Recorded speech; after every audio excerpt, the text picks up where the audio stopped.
got the shit coming up on the 23rd with your girl. I got your boy Doug Singleton tomorrow. He a county commissioner. And that's the point I was making a minute ago. So much positive stuff going on around. It's just to find the energy to push through and just go. Right. I got all that what you call it shit done today. Damn, fuck, I forgot. I gotta make Lauren's sweatshirt. You need it tonight. Tomorrow.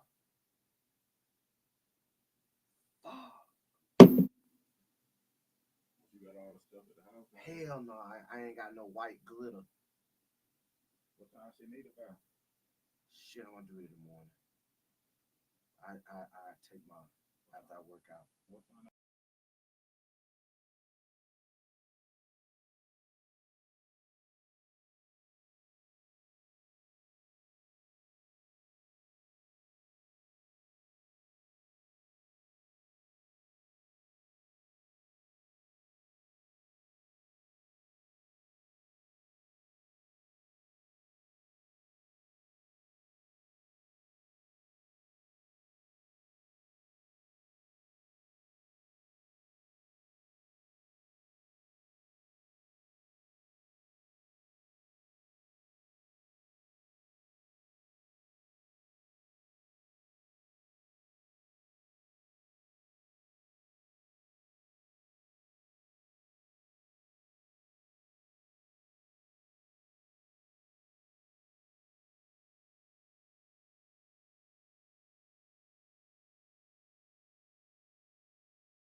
Hey, come on, hey, come on, hey. Y'all know what time it is. What up, people? It's the iBall Live. Get it? It's the iBall Live. Get it? It's the iBall Live. Get it? It's the iBall Live. Let's go. Come on in, everybody. Come on in. come on, Come on in, everybody. Come on in. come on. Come on in, everybody. Come on in. Hey, Come on in, everybody. Why? Why? Because it's the iBall Live. yeah. Get it? It's the iBall Live. Get it? It's the iBall Live. Get it? It's the iBall Live. Let's go. What up, and welcome to another episode of the iBall Radio Live Call-In Show. I'm your host, Derek Williams, also known as D-Will, the coach, and I'm in the building with my guy, producer extraordinaire, on the ones and twos, Yo. Breezy in the building. What up, Breeze? What's good? Yes, sir. Another day, another dollar inside the iBall Radio Studios here live in Montgomery, Alabama. And I gotta tell y'all, tonight's show is about to be fire. Now, I know last show we had a lot going on. We talked about a lot. Appreciate everybody tapped in, man. Shout out to the chat, man. Shout out What to up, the chat? But listen, man, we got something to talk about tonight, man. I mentioned Real this on big. Monday. Before I do my preliminaries. We're talking about the shot clock, right? And I told y'all that the Alabama High School Athletic Association was meeting with the Coaches Association. And that meeting went down on Wednesday, yesterday. Okay. A statement was dropped today by the Alabama High School Athletic Association, and we're going to deep dive into that. And also, at about 7:40 tonight, about 7:40, head coach of Homewood, the guy who runs the Coaches Association, Coach Elijah Garrison, will join us on the show via telephone. So it's going down tonight. So if you want to know what the happenings are in the state of Alabama when it comes to the shot clock, tune in tonight, man. Y'all know we the number one source for all things high school basketball right here in the state of Alabama. Yeah, we talk. Hey, listen, we talk players, we talk recruiting, we talk all that stuff, man. But we also give y'all the lowdown, man. We also give y'all the tea. So make sure you tune in tonight, man. We got an interesting conversation coming in tonight, talking about the shot clock here in the state of Alabama. Let me say what up to the chat, man. What up, chat? All right. Oh, nephew in the building, Darian Reddick in the building. What up, Doe? What up, Doe? Hey, Coach Mike Sadler, Mike Flight in the building, man. Listen, we got to give him another happy birthday, man, on yesterday, man. Shout out to him. And not only was yesterday his birthday, man, we had a chance to sit down and have a Coach's Corner interview, man, with Coach Mike Sadler, a.k.a. Mike Flight, on yesterday, man. Cannot wait for y'all to check out that interview once it drops on iBallRadio.com on Coach's Corner. Hudson Athletics in the building. What it do, family? Everybody, man, what up, chat? But listen, let me give y'all preliminaries before we jump into this episode for tonight, man, because I can't wait to get into this statement that was put out by the Alabama High School Athletic Association today, man. So iBallRadio.com. If you don't have your iBallRadio.com subscription, go get one right now. You need it. I just told you, man, we just had Coach Mike Sadler on yesterday for our latest episode of Coach's Corner, man. That episode will be dropping probably on Monday. I'll probably get that out to y'all on Monday. We're going to start dropping content from it. Excuse me. Also, if you have it, man, go check out our content we're dropping with Coach Kente Hart, the associate head coach at Georgia Southern. Interview we had a couple weeks ago. We got Coach Will Frank that we just dropped earlier this week, man. Go check out that interview. I got content coming from that interview also over the next couple of weeks, man. And like I say, we're going to be dropping Coach Mike Sadler, man, assistant coach at Calhoun. We had him on the show yesterday, man. We will be dropping that episode for you on Monday. Chris Dot chilling in the building. What up, though, nephew? Hey, man, I'm gonna tell y'all like this, bro. I'm gonna tell y'all like this. Okay. I am so intrigued because y'all know I come from the world of news and news reporting, right? That's why we do what we do here. But I love to get news and information and be able to bring it to y'all directly, right? So we're gonna have to dive into this shot clock thing, man. But before, because y'all see I keep forgetting my preliminaries because I'm so excited to talk about it, right? Because I want to get y'all, man, the phone lines will be open. Like I say, Elijah Garrison will be calling in around 7:40, man, to give us the lowdown, give us the information from what came about that. And we're going to talk about that statement that was put out by the Alabama High School Athletic Association also. But what up, talking _ hoops? What up, though, man? We're doing great, man. We're doing great. Appreciate you, man. Everything you do for the state of Alabama and high school basketball in that area that you up there in, man. Salute to you, man. Saw you over there at the Gunnersville Fall League the other day, man. Appreciate that content for letting us know what's going on up that way, man. So shout out to talking _ hoops, man. They do a great job. So make sure y'all go give them a follow. But I'm gonna tell you this: if you don't have your iBallRadio.com subscription, you need to go get it. The iBall Radio second annual iBall Radio North Alabama Media Day goes down October 30th at Alabama A&M inside the event center at the President's Suite.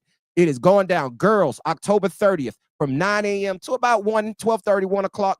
But on Friday, Halloween, that's right, October 31st, we got 19 boys programs from the state of Alabama in North Alabama coming through Alabama A&M to do the meet. Man, it is going down. Sponsored by Bo's Best Wings, co-hosted by Alabama A&M, man. Yep. If you want to be a sponsor, man, if you're a small business out there and you want to be a sponsor in the North Alabama area and you want to get whatever you do, you want to get that out to the people, man, I suggest you go ahead and come on as a sponsor for the North Alabama Media Day, because I'm going to tell you like this. It will, bro, we get over 400. I need to stop saying that.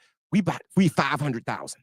We're 500,000 views per month. That's right, man. 500,000 views per month. So if you're a small business out there and you want to get out to more than 500,000 people in the basketball community per month, man, make sure you hit me up. We got something for you. Hit us up, man, and you could be a sponsor for the second annual North Alabama Media Day at Alabama A&M, sponsored by Bo's Best Wings and co-hosted by Alabama A&M. Shout out, there it is. Shout out to AD Mac Howard, man. Yes, the city AD in Huntsville, man. He does a great job in helping us get all this put together, man. So salute to him. Also salute to our guy, man, Lance Gilbert, man. Our guy Lance from Huntsville for all the work that he does for us in the North Alabama area, man. Yes, shout out to all the coaches, man. And I got to get some specific shout outs. Shout out Coach Christian Swears, man. He does a great job also in helping us get things together, man. Making sure I got all the information of the coaches and people I need in that area. Make sure I have that information, telephone numbers, emails, and those things. Shout out to Coach Dylan Burleson over at Florence, man. Always does a great job in helping us out too, man. So it's a couple of guys I had to give some specific shots out to. So shout out to them, man. Appreciate y'all. Yeah, man. Hey, Hudson Athletic said he'll be in the building. And listen, if you're in the North Alabama area on October 30th and October 31st, it is open to the public. Anybody and everybody is welcome to come by, man. Chill, hang out, check out the media day, man. It's just not a media, it's an event, man. If you had the opportunity to come by on last year, bro, we got Chick-fil-A for you in the morning, coffee. Bo's Best Wings is bringing through the wings for the afternoon, man. They got Alabama A&M girls and boys hold practices during those times, man. So they come in, you're able to watch a Division I practice. Coach Dante Jackson, his first year at Alabama A&M, will be running it this year, man. So you'll be able to come in and watch a practice inside the event center. That awesome facility that Alabama A&M has over there on campus, man. So if you're in the North Alabama area and you just want to come hang out, man, you want to come check it out, see the coaches, see the players, talk to everybody, whatever it is you want to do, man, it is open to the public. It is free. You don't have to pay anything. Just show up and come hang out with us, man. And make sure you holler at me and Breezy while we up in there, man, because y'all know we're going to be doing our thing, man. For sure. So tap in with us, bro. Tap in with us for the North Alabama Media Day. That's October 30th for the girls and October 31st. That's right. Halloween, October 31st for the boys, man. You wearing a costume? Nah, my costume is iBall stuff, man. Yeah, I mean, we were so fresh last year, Breeze. We gotta get fresh again. Yeah, I'm saying we were so fresh last year. So yeah, we gonna drop that back in, man. So check it out, man. Yeah, Mike Flight said it was a great time. It was, man. Coach Q in the building. What up, though? What up? What up to the chat, man? Chat, y'all holler at me today, man. Phone lines will be open, but I'm telling you, at 7:40, Homewood head coach Elijah Garrison will be tapping in with us to give us the lowdown on what's going on with the shot clock and the Coaches Association coming up. And I also talked to him. I had a good conversation with him over the phone today. And I will tell y'all this. I am willing to mention this. The Alabama High School Scholastic Live Period will be back next summer. Next June, yes, indeed, we will have the Scholastic Live Period back in Alabama this coming year in 2026, man. So that is on the docket, man. And y'all already know iBall Radio will be in the building. We're gonna be hey, listen, y'all know iBall Radio takeover, man. It's the iBall Radio takeover, baby. We're taking over, man. We everywhere, we're doing everything, man. So if you rocking with us, man, rock with us, because we got y'all. But let's jump into this, man. Let's talk about a couple of things before we get Coach Elijah Garrison on with us around 7:40 tonight. Yep. Bro, I'm confused on the statement, right? Let me pull it up. I'm gonna pull it up. Yeah, verbatim, because Breezy, I'm not tripping, right? I'm not tripping. However, I think that I'm confused on the statement that was put out today by the association for what came out of that meeting. Okay. Because they said a couple of things in the way I dissected this tweet. And I got to tell you who put that up also, man. I want to give them props. It was put up by Gary Lloyd. Gary Lloyd, I'm not familiar with him, but I'm going to tell you who he is. Gary Lloyd he's an author, freelance writer, and he is with the Writer's Block podcast, right? Okay. History and social media for whoever it is, right? But I would tell you this. He is based in Alabama. But he put up the tweet today of what came out of the out of that meeting, right? Okay. And I'm gonna read this verbatim, right? It says the CBOC voted to table a request from the Basketball Coaches Committee to implement the shot clock for boys and girls varsity games. The CBOC requested more data and plans to address the recommendation again at the December CBOC meeting. Other recommendations from sports committees were also heard, with some items tabled until more data could be provided. That is the entire quote verbatim, right? So let me say this. It's two things that stand out to me in this quote, Breeze, and it's what has me perplexed, right? And what has me perplexed is one word, and it was used twice, and that is the word data. They said the CBOC requested more data and plans to address the recommendation again at the December CBOC meeting. And then it also says other things were heard, with some items tabled until more data can be provided. So the word data was used twice. Let me tell you what I tweeted. If you follow me on Twitter, man, Coach_iBall on Twitter, on X, whatever you want to call it. I reposted the tweet with a quote today. And here's what I said, and I'm going to paraphrase myself. But however, here's what I equate them saying we need more data. This is what I equate that to.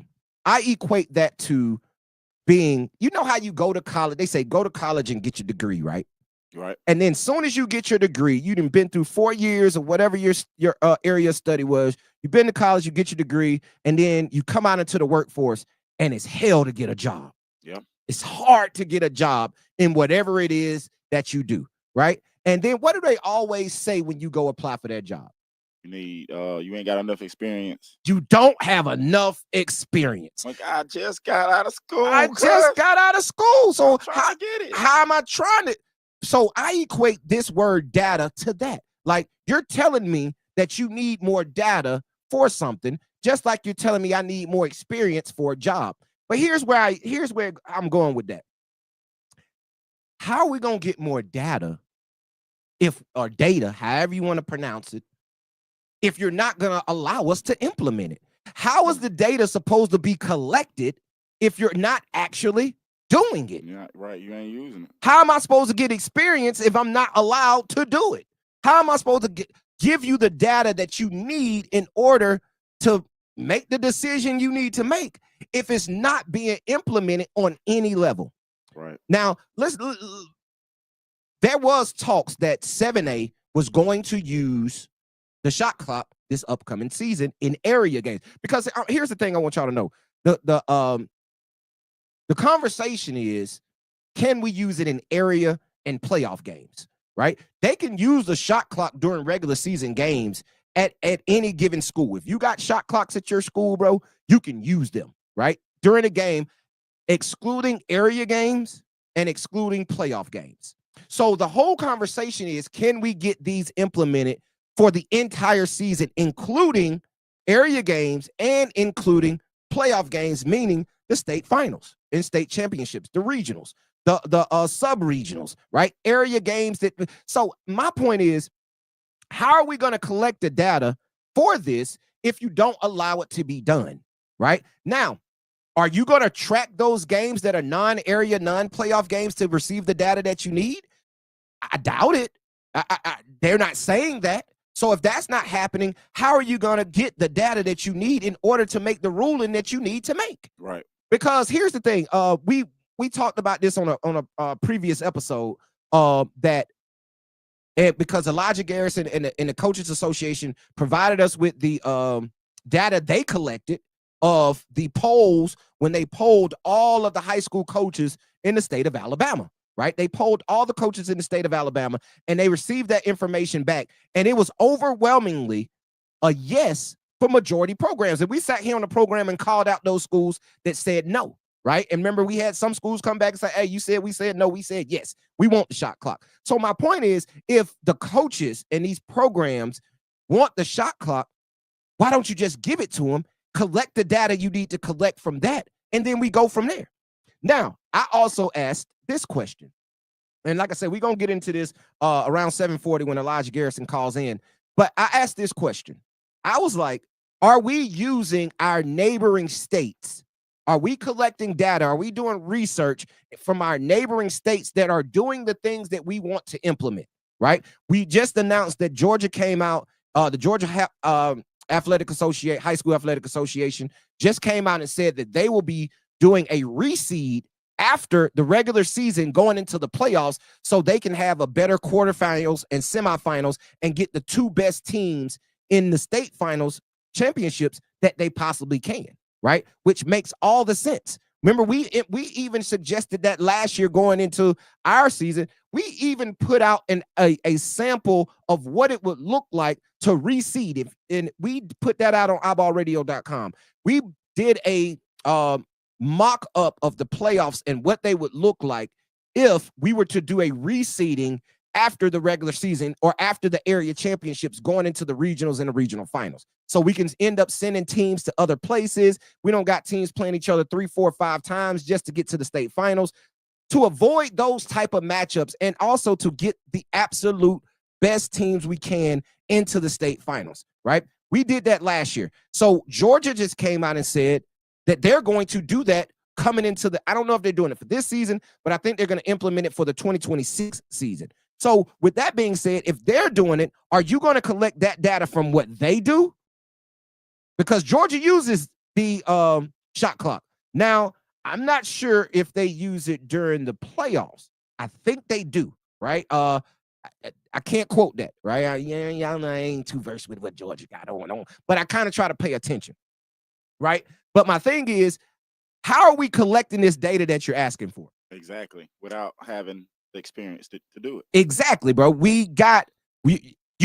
the word was mentioned twice, right? You say you need the data. How I keep changing data. I don't do that. But my thing is, what are you going to do in order to get this information that you need? That's the question I'm asking, because I'm gonna tell you what I took from this quote, right? I took from this quote is just a bunch of, hey man, I tell y'all whatever I want to tell y'all, just so y'all shut the hell up. Hey, you put that word data in there, you sound smart. There you go, Breezy. You tried to sound like you're actually saying something when you actually said nothing. We need to do some more calculation. Yeah, so what you're really telling me is you're just trying to prolong this process. Oh, yeah. Oh, that's a fluff. That's a fluff, Breezy. This whole statement was a fluff. It's a PR fluff. It's a PR.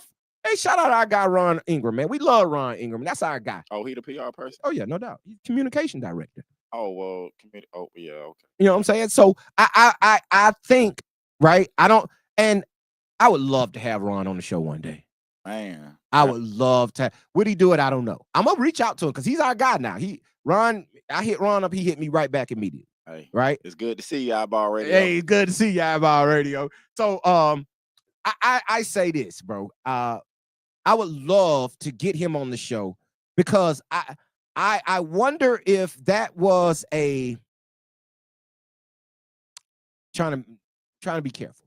If it was a scripted statement, right? Hey, just say this. Just put this out, right? And with no context, with no backstory, with no real in-depth information about what came out of that meeting, right? Because from all accounts of the reports that I've gotten directly, it was a great meeting, right? Things were spoken about. People were excited about being able to inflict change in high school basketball. Right. So y'all know how I feel about high school basketball and high school football in the state of Alabama. I feel as if football gets what they want immediately. If they want something, boom, they get it. Right? Basketball, oh, red tape, right? And I think that's because, and everybody always love to say this, oh, Alabama's a football state. Alabama's a football state when you're talking about the University of Alabama, right?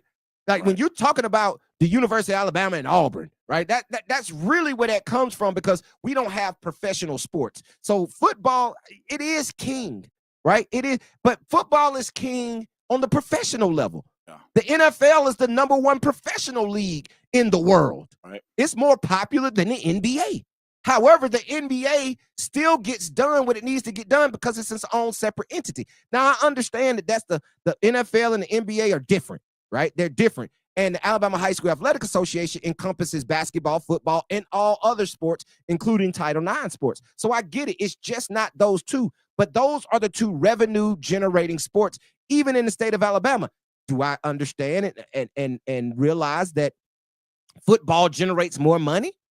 Okay, yeah, that's fine. But if it's a money issue we're talking about, if they make so much of it, just like at the University of Alabama, the football program makes all those millions and millions and hundreds of millions of dollars.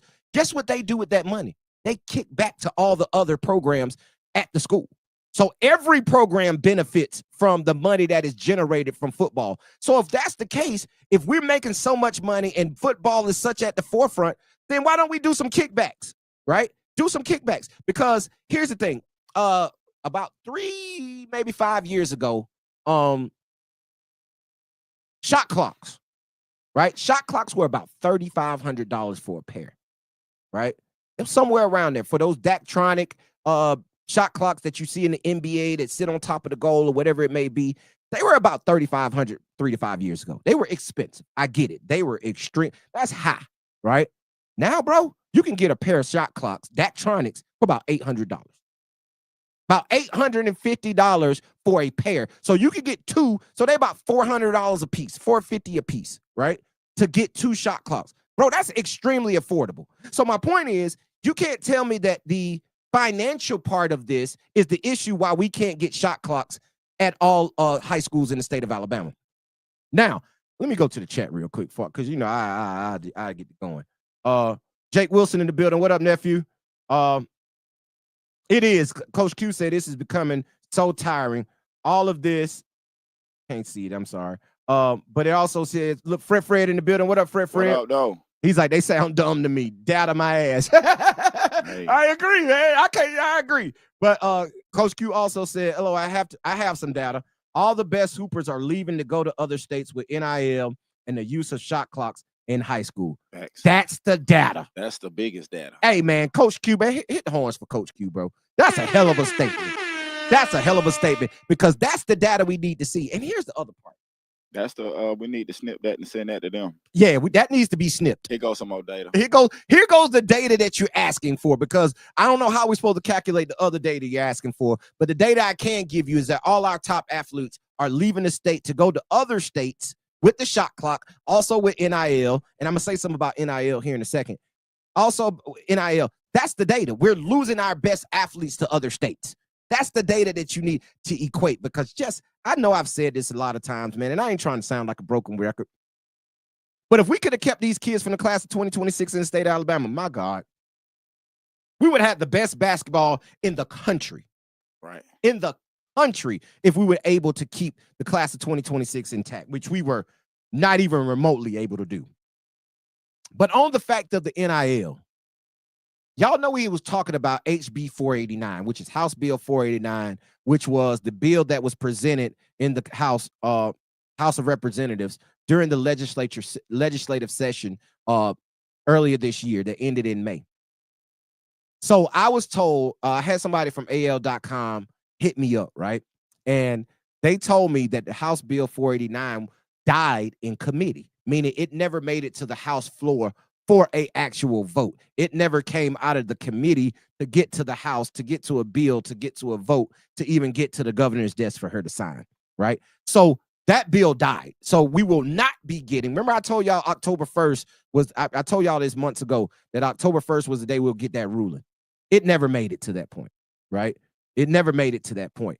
And that's disheartening, because how are we going to advance and collect the data that you want if we're not implementing some of these processes on this level? My thing is, I know back in March, 7A came out and said they're gonna play with the shot clock, and then I saw a tweet, and I think it was from Coach Crutcher, the head coach over at Hazel Green, that 6A Area 16, which is that North Alabama area, that all 6A coaches in that area had agreed to play with the shot clock in area games. So from their understanding, they're going to be playing with a shot clock this upcoming season. But from this quote, it looks as if, hey, we got to halt that. So are y'all going to table that when they agreed to it? Because all the coaches in that area want it. It's not like it's one coach in that area or one program in that area that says, we don't want to do it. Everybody has agreed to do it. So if everybody in that area has agreed to do it, you should let them do it. And then now you can take that data and go off of that to make your ruling going into next season. But here's my question. This statement is so vague. What data are you looking for? Like, and I know I'm gonna ask this to Coach Elijah Garrison when he comes on with us in about 13 minutes, right? I'm gonna ask him that question. What data are they actually looking for? Because unless we're told, hey, this is what we're looking for to make our decision, to make our ruling, then we're really out here just collecting data for all this data for nothing. Because I'm here to tell you, the data that came out about the poll, when he polled every single high school coach in the state of Alabama from 1A through 7A, and he had 100% response rate, meaning every single coach in the state responded to the poll. Nobody pushed the poll to the side. Nobody disregarded the poll. Nobody did not send in their results. Every single coach in the state and every program in the state, girls and boys, from 1A to 7A, sent in their information about how they felt about the shot clock. And we gave y'all those numbers, and I might be able to pull that back up and go over that a little later. But I'm just saying, everybody sent in that information. Isn't that the data that they need? Right. Like, outside of that, what else do you need? What, pace of play, flow of the game, the I was almost about to say inadequacy, but the accurateness of referees, right? Like the ability for coaches to manage, the ability for play. Like, what other data do you actually need to make this decision? That's what I want to know. I want to know what else needs to be said or done to make this decision in order for them to have the data that they need to make a ruling. Because I'm saying this, if it's people out there that want it, let them have it. Okay, if 52% or 48% of 1A programs said, hey, we don't want to do the shot clock. Okay, don't let them do it. Right. But I think it's unfair if it's a 1A program that is holding up, and I'm not saying it is, right? I don't want nobody to take me out of context. I'm speaking hypothetically. If there's a 1A or 2A or I'm going to just say a lower classification program that doesn't want the shot clock, I don't think a 7A program like a Hoover or Huntsville High that's pumping out Division I prospects after Division I prospects, I don't think they should suffer due to the lack of somebody else that has probably had 0 Division I scholarship players in the history of their school making a decision for the big boys. If the big boys are ready for it, let them do it, collect your data and say, okay, here's how we can implement this. It might even be something to say, okay, y'all, we don't need to play with a 30-second shot clock. We need to play with a 35-second shot clock. Something of that nature, because that's the only data that you can come up with that makes sense to make a ruling, because it's not going to actually change much of anything outside of the financial responsibility. And you know that's what they're going to try to use, is the financial responsibility. They're going to try to lay their hat on that, right? They're going to try to lay their hat on that. But I just gave you the numbers, bro. You can get a set of shot clocks for $800. Right. $800, bro. Like, if you're a programmer here and you can't raise $800, bro, you don't know what you're doing. You need to check your bookkeeper. That's what you need to do. You need to check your bookkeeper if that's the case, man. But like I say, man, in about 10 minutes, 9 minutes, man, we'll get a head coach from Homewood High School, Elijah Garrison, come on and give us the information that we need, man. He's going to be able to explain it a lot better than I can. I'm going to ask the tough questions, man. But like you say, this is not something, because Breezy, here's something I realized, man, and I want the chat to realize this too. Yeah, for sure. The Alabama High School Athletic Association has to be an ally of all of us, right? They have to be an ally of all of ours, because they are the governing body that gets things done. So if that's the case, we can't be mad at them or smash them all the time. No. We understand the PR that comes out from them isn't the best, right? This is not a good look for the Alabama High School Athletic Association. That's why they need iBall. Now, you said something in. On the inside. You said something in. Chris Chillin said, do they not want a shot clock because it could make or break their team? Yeah. I'm gonna put it even deeper than that, Chris Chillin. I think it's more so because a lot of these coaches aren't invested in basketball, especially on the lower classification level. They coach football, basketball, baseball, flag football, track, cross country, any other sport that they got at those smaller classification schools. That coach coaches all of those things, right? So they don't have an investment in basketball, especially if they're not a basketball guy. They might be a football guy. They might be a baseball guy, right? They might not care about basketball. So, of course, if I'm somebody who I'm not completely invested in basketball, of course I don't want the shot clock. It makes it harder on me because I got to actually coach. I got to actually do work in order to be able to coach and get these players prepared in order to play underneath the shot clock. So I might not want to do that. I might be a team that want to run 4 corners and stall the ball the whole game. And we know those teams and programs are out there. That stall ball. That stall ball. And you know we're going to be talking about that again once the season crank back up. Because it's going to be live in you know you're going to see it. You know you're going to see it. Pass the ball, man. But so that's what I think, Chris Chillin. I think it is more so of, they don't want to have to do the work, because a lot of coaches are I'm going to do my air quotes. A lot of coaches are going to get exposed when that shot clock comes in because you have to coach. You can't just roll the ball out there and say, go play. Because just get you a t-shirt made and say, man, I'm the science teacher. Thank you.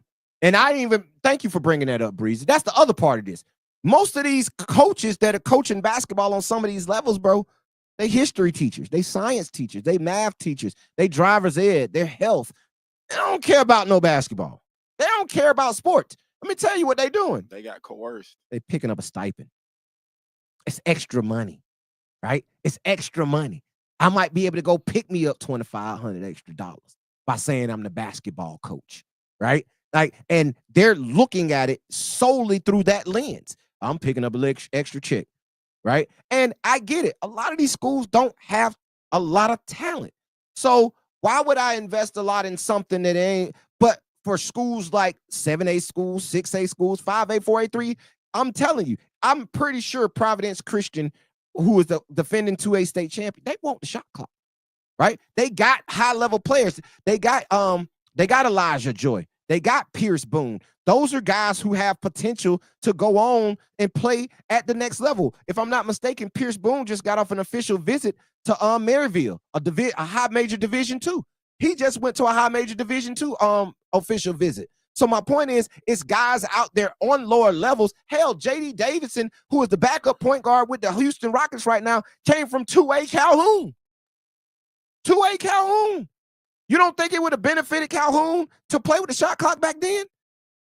J.D. Davidson got to University of Alabama and got on the and couldn't and did not start his freshman year. He was only there 1 year. He didn't start. And a lot of that is because they say he had to adjust to the college game. If somebody that is the reigning G League MVP and now the backup point guard for the Houston Rockets, who had 17 points, 5 rebounds, and 4 assists the other night in his debut with the Houston Rockets in their preseason game, not summer league, preseason, he just had 17, 5, and 4 with 5 made threes in an NBA game on the floor with Kevin Durant. He on the floor with Kevin Durant and Smith Jr. and all those, and Amen Thompson. He's on the court playing with those guys. And he couldn't get off the bench at Alabama because they said, oh, he had to adjust to the college game. What does that tell you? Because when he was in high school, he didn't play the game that was played on the college level. So it was a learning curve for him. Can we curve that learning curve for our kids? That's all we're asking. That's all we're asking.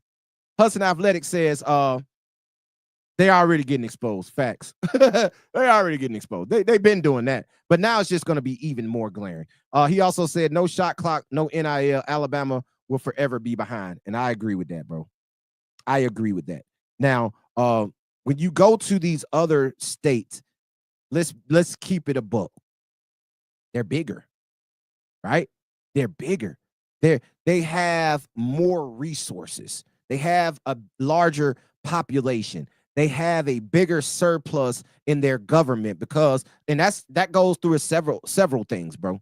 Several things. Well, the lottery, you know what I mean? Like that got a lot to do with the surplus and the money that's made, and the money could be that can get kicked back to the education, all of those type of things. So we're not going to sit here and act like they don't have amenities that Alabama doesn't have. However, I don't believe that Alabama is so far behind that if we were to implement some of these things, and I'm not talking about the governmental things, I'm talking about strictly in high school basketball. If we were to implement some of these things, bro, we would be able to also gain some of those surpluses. Right.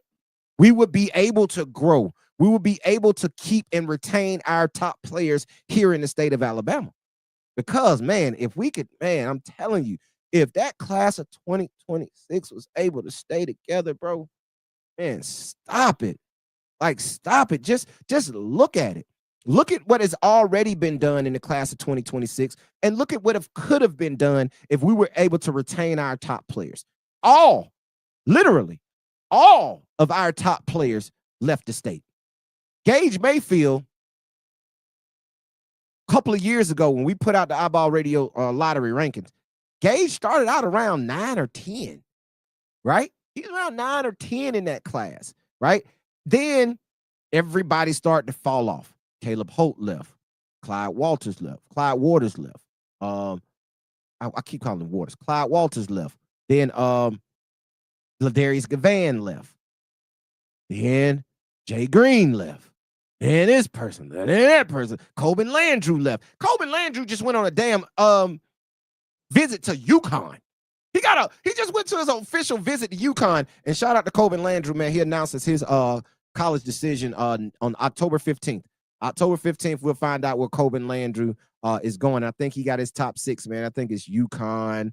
I could pull it up real quick. Because I saw the post. That's big. Man. Shout out. Come on, shout out to him, man. I saw his list. Hard work and dedication. Here it is. His top list is, and there he is, our guy. Do I not got?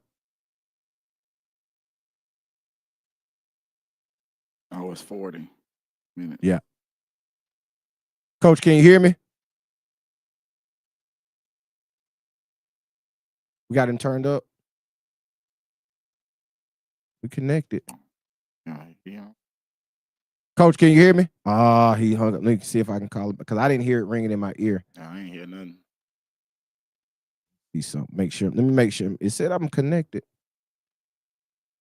Oh. Might have been it. Might have been on.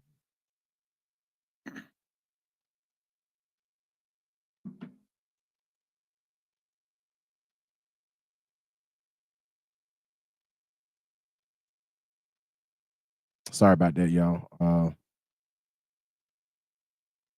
think I had it turned down.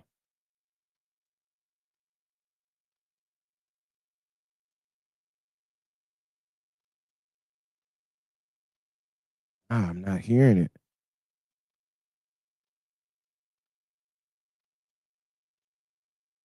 We turned up over here.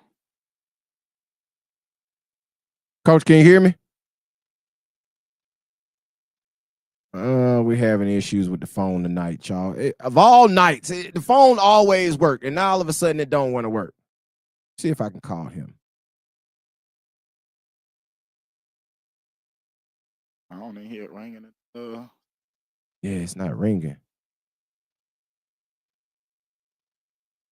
Disconnect and put it back on. Yeah, let me disconnect it. I'm gonna disconnect and come back. He said he heard me, but for some reason we can't hear him. Of all nights, Breeze, we ain't had no issues, and then all nights. Very important call. Very important call. We ain't had issues in months with the phone system. Lance called it the other day, didn't he? Right. All right. Say we connected. Let's see what we got. See if I can reach back out. They heard me, then he lost. There we go. There we go. Hello? Coach, can you hear me? Yes, sir. There we go. We got it, man. Here we are, people, man. We got live on the line right now. We got head coach of Homewood High School, Coach Elijah Garrison. Coach, how you doing tonight? I'm good. I'm on the road driving to Charleston. So I'm good, man. Hey, Coach, man, I know you're on your fall break, man. I appreciate you taking out time to come get the people, man, the information that we all want to know, man. All right, Coach, we're going to jump right into it because I don't want to hold you long, man. Sure. Talk to us about the meeting that went down on yesterday with the Alabama High School Athletic Association pertaining to the shot clock in the state of Alabama. Yeah, I thought honestly that it was a really good meeting. And I think if the message that the basketball community needs to hear is that there was progress made, and it's I think reading that headline that you see that it's tabled, it's probably discouraged some people. Mm-hmm. But that at the end of the day, when I left, I thought it was really good. There was a lot of people in there that I thought had what's the right way I say this? I think there's a lot of support. I think the hurdle is probably agreeing on what the rollout plan But at the end of the day, I think it was a positive message after leaving Montgomery yesterday. So I would say this, Coach, because you guys are doing a great job, and we appreciate the work that the Coaches Association is doing to better the game of basketball here in the state.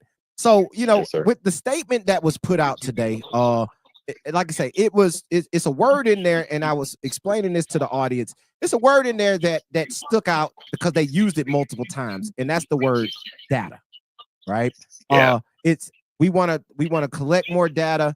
We want to table it until we get more data. So, in your opinion, what does that word data actually mean when they say it? Sure.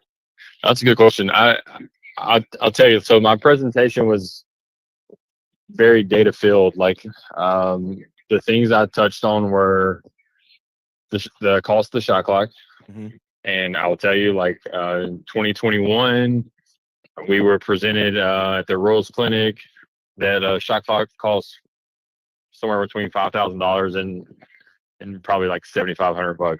Wow. Now you can get a shot clock for less than $1,000, and you can get a really, really nice shot clock for about $3,400. So that was data that was presented. Other data that was presented was that what the surrounding states do. So we are on Section 3 for NFHS, and that's Georgia, Florida, Carolinas, Tennessee, Mississippi, and Louisiana. And so to talk about Georgia and Florida, pretty progressive in the way they approach the shot clock. I think Mississippi and Louisiana are probably the most conservative. And then those others are probably very similar to us, where it's allowed in like the non-playoff games as long as the coaches agree. So that was presented, and then also just like the survey of the coaches. And so when I left, I thought, hey, I gave them a lot of information. So that's why I was encouraged. What that data is that they're still looking for, I can't sit here and honestly give you an answer. But I do think that that's something that I hope in like maybe a private conversation with them, or maybe with our district central board member, that I can somehow figure that out, and then we figure out how to start getting that data to then present to them again. I have a couple of guesses, like in my mind, is that, again, this is not, I'm not saying that this is their statement. I think my statement would be what other things we need, or that, maybe the officials and how they're operating within the game, or does the game take longer or shorter? Are there more fouls? Is there more possessions? Like I'm just trying to think of what there could be in terms of the game flow. So, and I understand that part, but for those out there, I guess I do. For those out there who don't understand the process of you presenting this to the association, and what is the process that they have to go through in order to implement, right? Like, is it just once? Is it one person that can make this decision? Is it a committee, or does it have to go through like the legislative session? It has to go through the committee, then it got to go through the House, then it has to go through the Senate, then it has to go through the governor. Is it that type of process, or what is the process to even get this implemented if we were to get it implemented? Yeah, that's a great question, and I'll tell you, I've learned a lot about how our High School Athletic Association works the last 4 years, and there is a legislative process. Like I can 100% say that that's the truth. And we have, each sport has a sport committee. Obviously, in this case, basketball is what we're talking about. So what that looks like is that there are a boys and a girls head coach, representation from each district. So we have 8 districts. So that's 16. And then they have what they call by districts. And so they will have a rep from those as well. And so there's roughly like 24 people in the basketball committee, and they meet every March. And what they talk about is, what went well that season, what didn't go well that season. what maybe the basketball coaches would want coming up, or they talk about the scholastic event and talk about all those type of things. So that's step one, is that if basketball coaches want anything done, it has to go through that committee. Pretty much it needs to be a 100% yes from everybody, because what that looks like is you have 1A through 7A, private through public, you have South Alabama, Central Alabama, North Alabama. So it's showing that the masses are in favor of something. Once it goes through that, our central board is broken into different committees, and it needs to go to what is called the championship committee. And so the championship committee is making decisions on championship play. And so for basketball terms, what championship play is the area games, the area tournament, the sub-region, regionals, and so forth. So, like when I play Central Tuscaloosa on November 6th, that's not considered championship play. It's only championship play when I play minor in January for our first area game. So when it got to the championship committee, they always meet. That's a small group of, I think, like 3 or 4 individuals, and they talk about what they like or don't like that the basketball committee did, and then they take that to the entire central board. Wow. Like you did a great job of explaining that, but my head is sitting here spinning. That sounded like a long strip of red Gorilla Glue tape. That's what it sounded like to me. Because here's what I got from that. And I want to ask you this. Who chooses the committee and those who are on that committee to make those decisions? Because it sounds like to me, if you really break it down, somebody could be on that committee that lost the game or is upset about a game played this way and they lost, and they could bring those.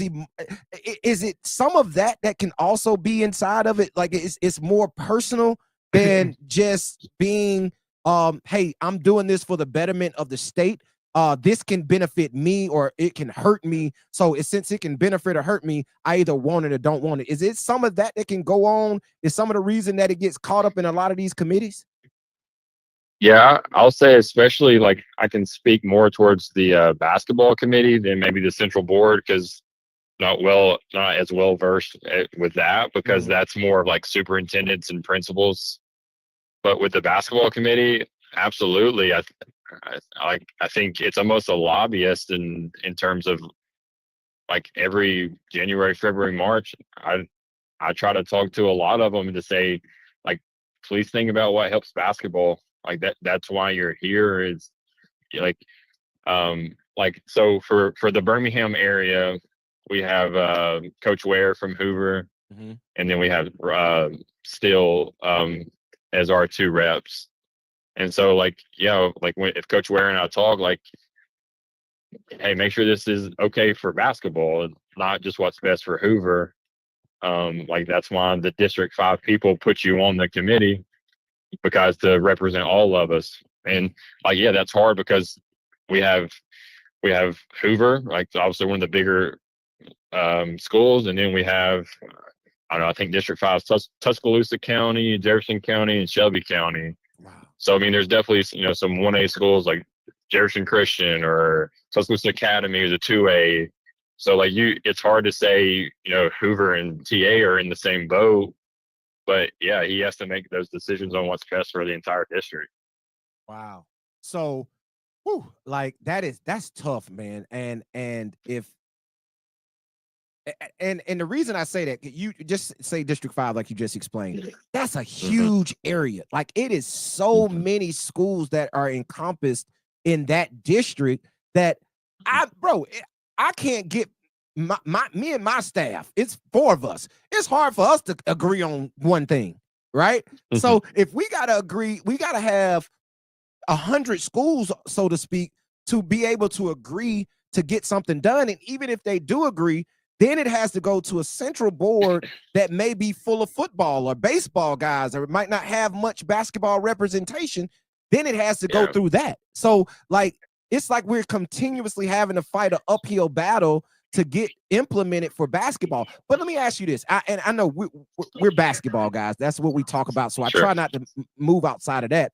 But it seems as if it's a lot easier to get things done in football, because some of the things that we want to have implemented, and we spoke about this, they have a rule that you can't change some rules in the middle of a 2-year span or whatever it is, or whatever they call it, or we can't do it in the middle of it. But we saw them do that with football.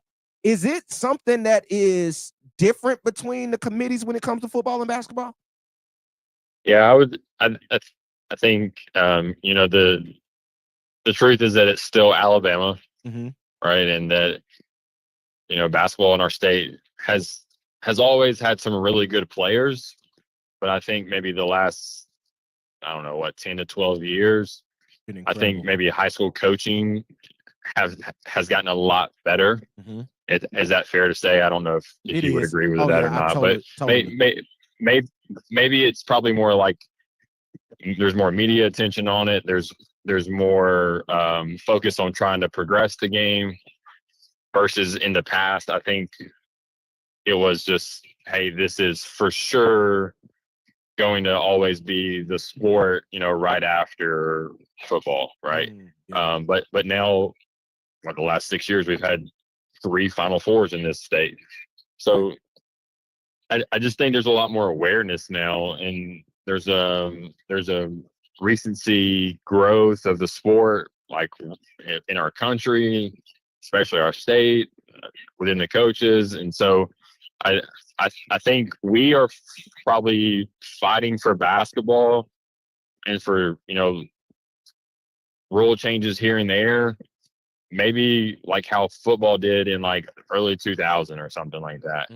So like when you look at Georgia and in terms of just basketball, like they've had a basketball coaches association for like 30 years. Right. And we are on year 5. Wow. So we're really just behind on the 8 ball, which is what we always known for Alabama. So, Coach, let me ask you this. Go ahead. Yeah. I'm sorry. Go ahead. No, I mean, like I said, I guess to kind of start is that it's easy to probably be discouraged when you read that, just like the headline. But I don't think the basketball community should be, because I do think it, like, it's inevitable. It's coming. It's right. Just, and yesterday was probably like the best conversation that we've had so far. There's 31 states now that use it, and so it's coming. I mean, like, obviously I can't speak for the people who make the decision, and I can't say, hey, you know, it's going to be here on November 6th, or it's going to be here for this postseason or this or that. But I mean, it's definitely sooner than later it's coming. And Coach, I agree with you, because we should be excited as a community because we're having a conversation, right? Like it was at one point they probably weren't even willing to have the conversation, right? But at least now they're willing to have a conversation. So we should give them at least that much, because they took the time to sit down and hear your presentation, right? And absolutely. So I'm super grateful for that. Like the last 2 central board meetings, we've been talking about basketball. So in July and in October, we've talked about basketball to the decision makers in this state. And in March, the basketball committee got a really big voice to Mr. Harmon. And then at the Final Four, we got to have a sit down private meeting and to talk about like what basketball looks like in the future. So, you know, I'll definitely give him credit and the board members credit to allowing us to have their ear. And at the end of the day, like that's all we can do, because like I'm not on that board, you're not on that board, right. You know, so we don't get that casting vote. So they deserve some kudos. Now, let me ask you this, Coach, and this, you may know this from the experience, or it may be opinionated based, but you know, we have a lot of conversation about the kids that have left the state of Alabama in the last several years that have been top-notch basketball players that could have brought recognition to the state of Alabama that would have been much needed, that probably could have helped along this process. Do you think they take into consideration, or do they even know of the mass exodus we've had over the last 5 to 7 years of our top basketball talent leaving the state due to other states being able to offer more in the game of basketball? Do they even consider that, or even are they even aware of it? Yeah, I mean, I don't want to say that they're not aware of it. You know, like the guy that's over basketball, his name's Brian McCray. Like, he has a daughter who can play. Yeah, Dr. McCray's my guy. Yeah. Yeah. Like I think he's very well aware of what's happening in the basketball world. I think some of the stuff that maybe like Georgia can or can't do versus to us is way above like me and him. I think that's when you start getting into state politics and all that type of stuff. And so that's definitely way above me. Right. Because I was speaking about HB 49 that was in the House, which is was the high school NIL bill that was presented in the committee, which never made it out of committee, never made it to the House floor. But those type of things, like I say, that's outside my pay grade. Now, with my with the platform that we have, it's our job to deep dive into it, get the information that we can get and give it to the people. Yes, sir. However, you know, like I really believe that it is some way, and I'm glad you mentioned Dr. McCray, because his daughter Jordan over at St. James, which is here in Montgomery where we're located, she is a top-notch player, right? And she's young, right? She's really young. So, and having conversations with him, just in gyms here in Montgomery, where I see him out, where it may be our guy Marquise Glaze, who does a great job here with GTS development. He's one of Jordan's trainers, right? So he does open runs for girls here in Montgomery, and I get to talk to Dr. McCray in some of those atmospheres and get to pick his brain a little bit. And I'm really close to Brandon Dean, who was in that position prior to Dr. McCray taking over. So I know that they care about basketball because they're basketball guys. However, I think that in the position that they're in, I don't know if they're able to move. Like, you maybe can answer this better than I can. What is their position on that? Are they able to move the needle, or do they have a long 10,000-mile red tape to cut through also? Yeah, if I understand it right, like, I think the central board is who technically is like Mr. Harmon's boss, is, if that makes sense, because I think the central board recommends who the new executive director is. Okay. And I don't know the exact bylaws and like the hierarchy of who can and who cannot, but I know that you know, in everything they always talk about how the AHSA is the member schools, and right that the schools make the decisions, and so that's why I think that the central board technically is like the end all be all. Like Mr. Harmon can definitely recommend things to the central board, and he can allow presentations, but I believe, if I understand it right, that at the end of the day, that central board has to either pass or vote against, or, you know, maybe restructure or whatever they think about each proposal and each presentation. So basically, the central board is the Senate. You know what I mean? Yeah. Like, if you want to break it down, like, Harmon's the president, but, you know, he can't do anything without the House and the Senate, right? Yeah, exactly. So I get that part, and that's understandable, because you do want to have checks and balances. You don't want a dictatorship, because, you know, things can get murky if that's the case. So, Coach, I'm not gonna hold you much longer, but I do got one more question. Hey, I got like a 5-hour drive, so as long as I can talk as you want. Oh, cool. That's what's up, because I do got something else I want to ask you. So if you were to say, right? And just your humble opinion. And I hate speculating, but I gotta ask you to do it on this. In your humble opinion, I know you said it's coming, right? In the perfect world, and I know that a lot, like I know you will. I know several schools in North Alabama will. I know schools here in the Montgomery area, hopefully, fingers crossed, they will play with the shot clock in, like you say, non-competition games, right? They're allowed to do that. In your opinion, in a perfect world, what are we looking like in the very, very, very minute part of it? When do you say we're going to actually have it in area games, playoff games, to where the shot clock is a staple in the state of Alabama? Yeah, well, I think that they have to meet like every 3 months.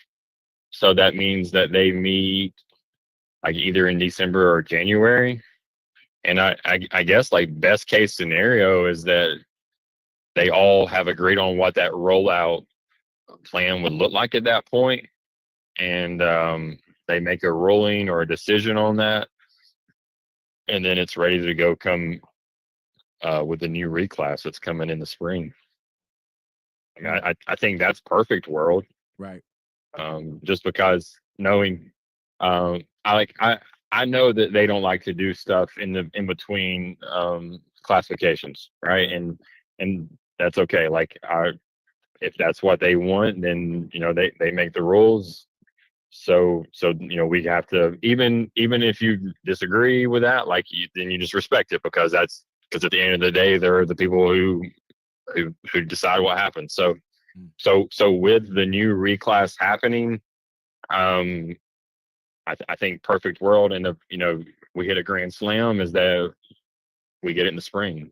And listen, I love it. I think it's possible, because I know you're gonna keep pushing, Coach, and I know you're doing a great job with it. And I'm pretty sure it's pretty stressful, right? But we the basketball community got to say thank you. We appreciate you. Now, I want to turn the corner a little bit.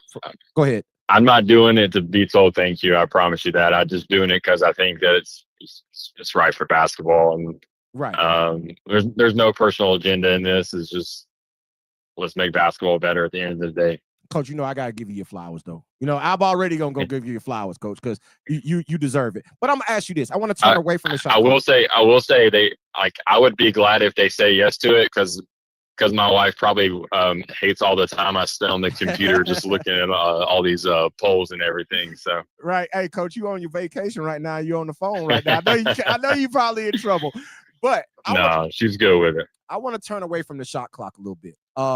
We saw a ruling that came out last week from the Georgia High School Athletic Association, that they will be reseeding after their area play, going into the quarterfinals, semifinals. They will reseed in order to get the best matchups in their state championships. Was that a conversation that's been had, and is that on the table also in the committee? Yeah, so we talked about that with the basketball committee back in March, just with the whole playoff restructure.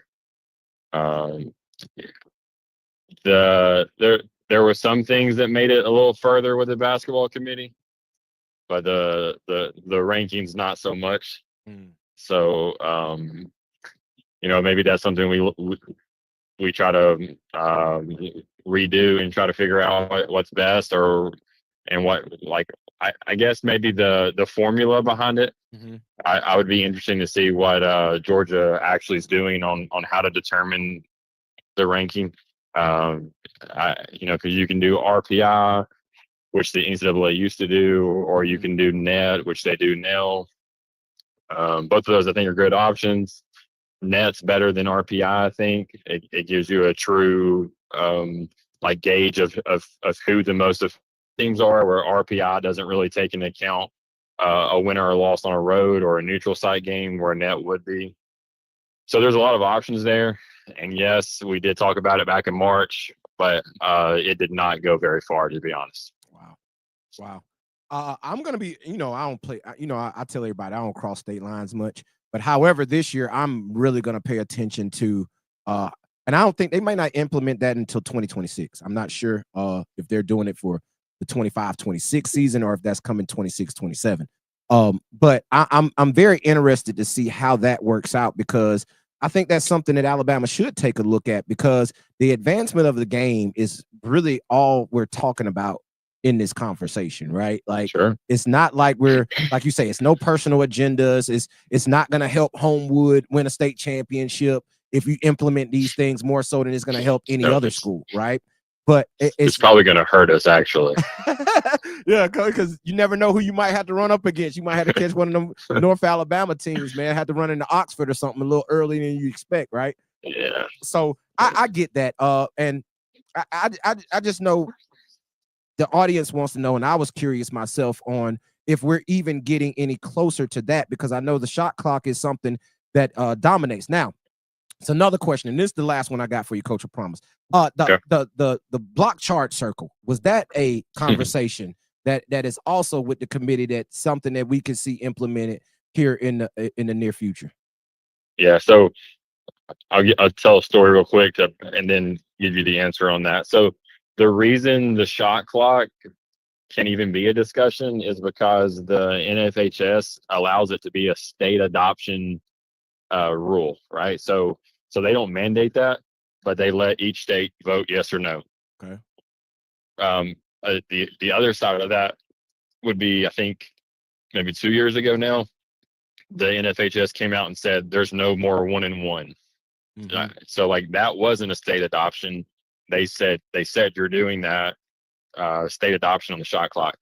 So I say that to say that they would have to come out, they being the NFHS, to say, hey, it's a state adoption that high schools can have the block charge circle. And if I think I know my stuff, I don't think that they've put that out yet. Okay. Huh. So, which would be good. Like, I mean, that's another thing that would help the game, because that's there's a couple of charges taken in some high school games that are dangerous. That's for sure. Right. And that's a player, and that's where I was going to go with that. I think the block chart circle, more so than, of course, it's going to help the game, it'll help the referees. But I think it's a player safety issue, because you see so many charges that are taken up under the goal when a guy goes up and he's falling onto a guy and the guy's taking a charge and he's standing underneath the goal. That's a player safety issue. Don't you agree? Mm-hmm. Oh, I agree 100%. Like, you don't see a lot of charges called at the next level at the rim. Most of the time, the charges at the next level are, on the perimeter when you're facing a no middle defense and somebody's trying to drive middle and they just beat you to the spot. But at the next level with that circle, if you don't go vertical with your hands up, it's going to be a block. Mm. So have they talked a lot about it? I know we're getting into rules and refereeing now. Is it any conversation about the verticality thing, the block charge? Has all that encompassed in these meetings, or is it just the implementation of the rules? Yeah, it's these meetings, I think, are usually the implementation of the rule. Usually those surveys about what rules, or what, I'm just going to say verticality for an example. Mm-hmm. That gets sent out to, like, maybe in the spring, to every coach, and that's not from the HSA, that's from the NFHS. Okay. And so, like, they say, like, should we extend the coaching box? Should we allow coaches to stand up after a technical? Like, just little things like that. Mm-hmm. And because when they make rulings on that, it will be for the countrywide, not just individual states, I think. Gotcha. So if I'm understanding this correctly, NFHS is basically the governing body for every state when it comes to high school basketball. Yeah, that's like the NCAA, but for high school. Gotcha. It's the end all be all in terms of the governing body. All right. So and then like the example would be, you have the SEC, the ACC, the Big Ten, all that, and then you have the AHSA, the TSSAA, the GHSAA, all that. Man, Coach, man, I feel like I'm doing politics again. I'm just gonna be honest with you, man. I feel like I'm reporting on politics again, but I left that 2 years ago, and I feel like I'm right back in it. It does feel that way. Yeah, I feel like I'm right back in it. Well, Coach, man, I want to say thank you for your time tonight, man. You gave some great insight, man, great information into what is actually going on with the Rules Committee, how it actually works, because we get that question all the time of, all right, why can't we just do it? And I'm like, it's a process, right? Like, and I didn't fully understand that process, so I was educated tonight on how that process actually works, and it seems like a bunch of red tape. But like you say, the Alabama High School Athletic Association does deserve some props for even listening. Absolutely. For listening, right? Because, a lot of times you can't get people to listen. And if they listen and if we make them a compelling enough argument, hopefully we'll get some change real soon. Yeah, like at the end of the day, like I'm there to bring awareness.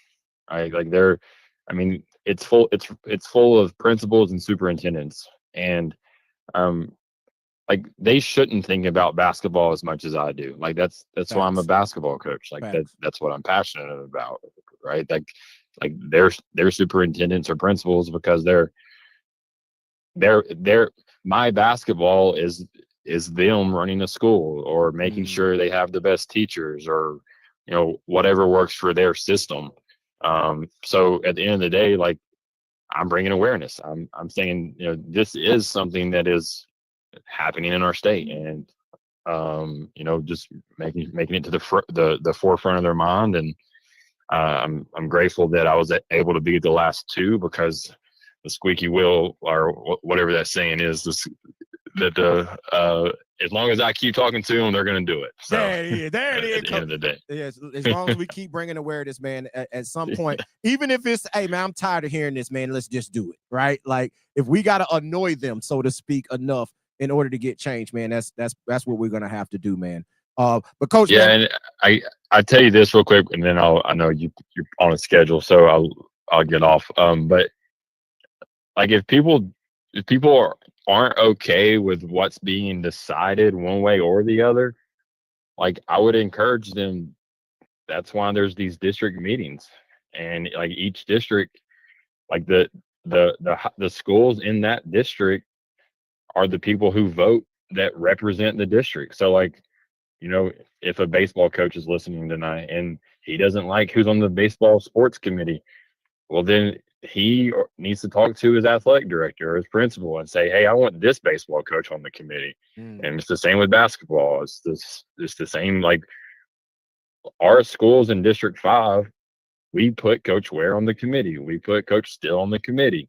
We put those central board members from that district on the committee. So it's all, it is government at the end of the day.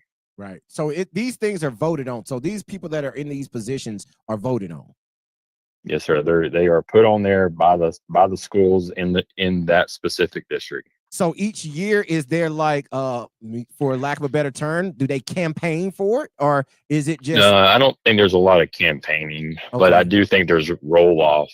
Like one year the odd districts roll off, and the next year the even districts roll off. Gotcha. That way we can keep it balanced and even, and we don't have campaigning and people out there saying, "Hey, I want this person. I want this person." Gotcha. Yes, sir. Gotcha, Coach. But yeah, man. Hey, listen. Be careful out there on that road, man. We thank you for your time tonight, man. We're gonna keep dissecting it, man. Keep conversing about it, and hopefully, like you say, man, in due time, we'll be able to get some things changed and advance the game of basketball here in the state of Alabama. Cool. I appreciate all you guys do for basketball. It means a lot. Thank you, Coach. I appreciate it. We'll talk real soon. Yes, sir. Sounds good. There he is, man. Coach Elijah Garrison, man. Wow, Breezy. Wow. It don't get much better than that, man. If you missed tonight's episode of the iBall Radio live call-in show, bro, you just need to don't talk. like don't talk no more. Like if you missed this episode and you say you're for high school basketball in the state and you weren't here tonight, please go back and watch this episode. This episode, I'm going to go, listen, I'm going to cut this interview and I'm going to drop this for y'all. Don't worry.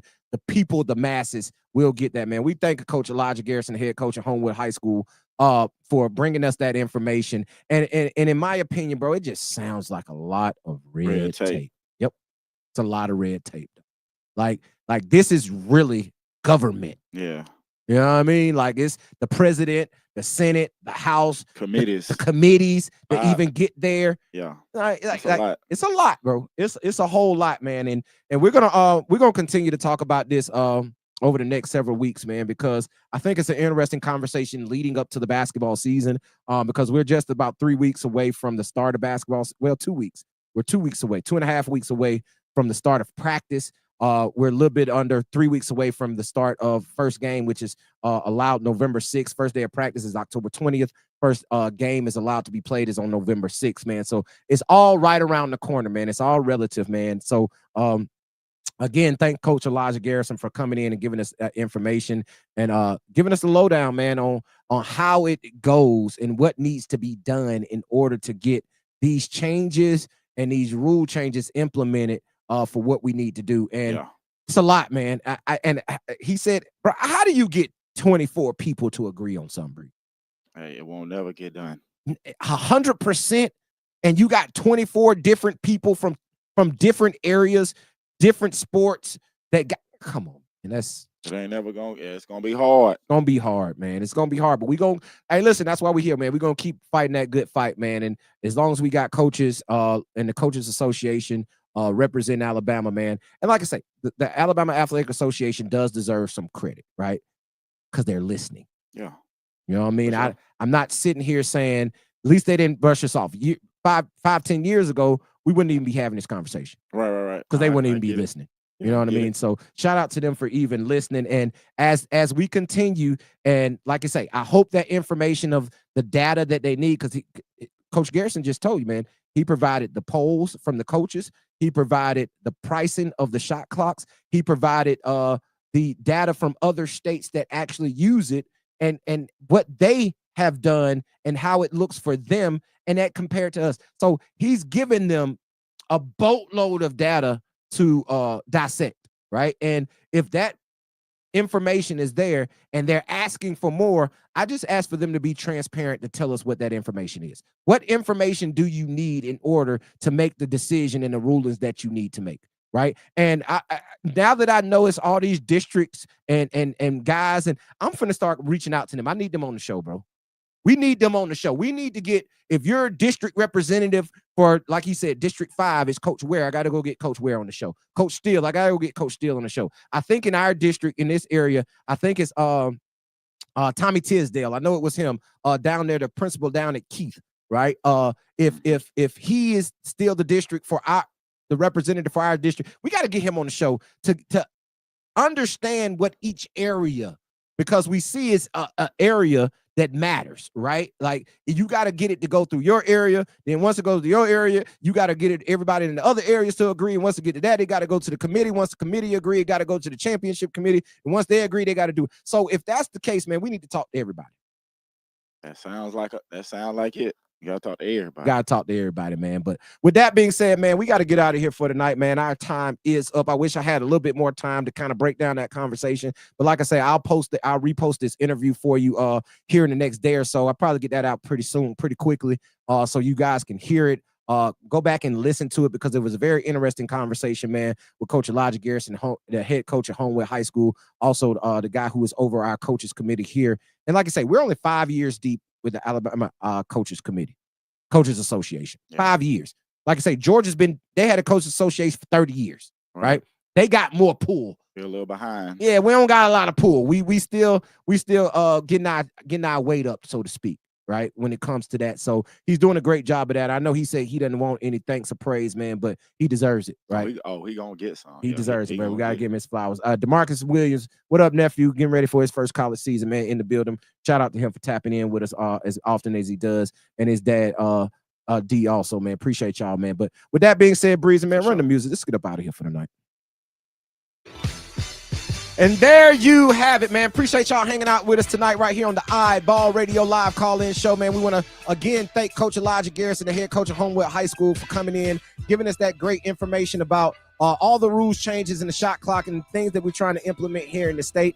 As I said before, the iBall Radio, second annual iBall Radio North Alabama Media Day goes down October 30th for the girls, October 31st for the boys at Alabama A&M University and the President's Center in an event center inside the President's Suite, man, sponsored by Bo's Best Wings and co-hosted by Alabama A&M. If you want to be a sponsor, man, because Bo's Best Wings is getting crazy business off of us saying that as many times as we say that. If you want to be a part of that, man, if you want to support what we got going on, support our cause, support iBall Radio, and support the North Alabama Media Day, hit us up, man. We got sponsorship spots available. If you want to be a part of the iBall Radio live call-in show and you want to be a sponsor of this show, we got sponsorship available, advertising available, man. Hit the DM on any social media, or you can email us at info@iballradio.com. That's info@iballradio.com. Also, man, iBall Radio games of the week are tapping in. A lot of those invoices due tomorrow. Coaches, ADs, if your invoice due tomorrow, you better get that invoice in tomorrow, because I'm telling y'all, I will move on. I got 6 schools waiting. If y'all don't come through with them invoices, I'm going to hit you up one time. It don't come through, you better let me know something. Just saying. Tell them Breeze got to pay them invoices, man. Please. Pay their invoices, man. But appreciate y'all hanging out, man. We got a lot more stuff to talk about, man, but I'm tired. We're going to get up out of here. Breezy, holler at these folks. Hey, man, say, man, it's your boy Breezy, and it ain't easy. It ain't easy, man, and y'all already know. They call me coach because I teach you how to ball. Until next week, man, Monday night, we out of here. Peace. Long live Hero. For sure.